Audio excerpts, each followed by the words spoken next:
জীবনের সবচেয়ে গুরুত্বপূর্ণ জিনিস সময়। আমাদের মানব জাতির জন্য সবচেয়ে গুরুত্বপূর্ণ জিনিস হচ্ছে সময়, যেটা আমরা ফেসবুকে অনলাইনে থেকে ইউটিউবিং করে, গার্লফ্রেন্ডের সাথে সময় অপচয় করে, কফি খেয়ে, চায়ের দোকানে আড্ডা পিটে, খেলার মাঠে নষ্ট করি।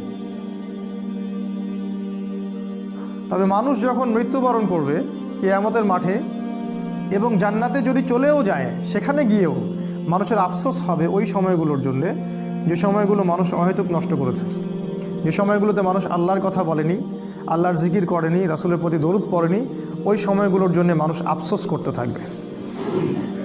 একজন জান্নাতি ব্যক্তিও আফসোস করতে থাকবে, কেন আমি ওই সময়গুলো আল্লাহর জিকির করি।